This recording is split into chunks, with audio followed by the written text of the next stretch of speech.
Hello everyone, I'm Kobe and today we will be taking a look in the life of a medieval chandler. For those who didn't know what a chandler is or what they did, that might be because in today's world there's not really a need of them anymore. But in medieval times it was a crucial trade with a big industry behind it. Now that we have electricity we don't really need candles anymore. We might want them to set a nice mood or make your house smell nice, but it's not a necessity anymore to have them. So in medieval times a successful chandler could get quite wealthy, and that enabled them to hire apprentices or even move to the countryside and hire people to manage shops for them in town. You could find chandleries in a lot of places back in medieval times. Noblemen, they needed candles, so they would invite chandlers to live and work on their estate. In the cities everyone needed candles, so you would find chandlers there and they would usually live above their shop.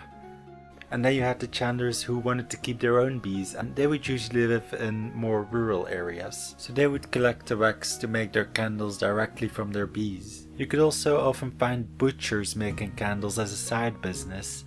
However, you can't really compare the quality to the candles of actual chandlers. This is because instead of wax, butchers would use the leftover fats from their butchering business to create these candles.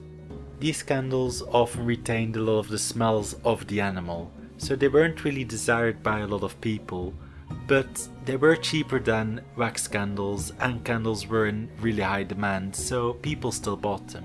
Beeswax candles, on the other hand, burned with very little smoke and also didn't have an odor, so the church would insist to have beeswax candles. They wouldn't have any tallow candles inside their church. And the upper class only wanted beeswax candles as well, so this gave chandleries a lot of high-paying customers. So now we'll start talking about the actual process of making candles.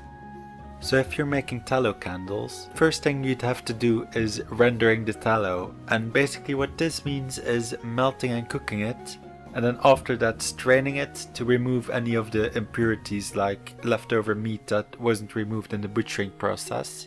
After that's done, the tallow is cooled and stored for later use. So then when you wanted to make the actual candles, the first step would be heating the rendered tallow or the beeswax in a cauldron to let it melt. So once it's molten, you would get cotton wicks, then you would dip them in the beeswax or the tallow, hang them up to dry so there's a thin coating of tallow or beeswax on the wick. And from there you have two different options that you could take to make candles. The first one would be to put the prepared wick into a mold, fill that mold with wax or tallow, wait until it's cooled down, and then you could just take the candle out of the mold. And that would give you your desired shape of candle. So the second way of making the candles, and this one was more commonly used, it was to hang the wicks up on a rack and then dip that rack into a hot vat of wax or tallow. They would dip it in just long enough to give the candle a new coating of wax or tallow, but not too long so the wax or tallow that was already on the candle wouldn't melt again. So they would do this over and over again until the candles were the desired size.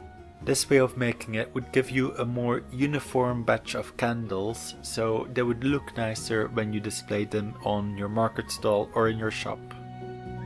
I hope you've enjoyed this video about the medieval chandler. If you did, you can subscribe to my channel to get notified for future videos that I make. I plan to make some more about medieval professions, but also some other historical stuff.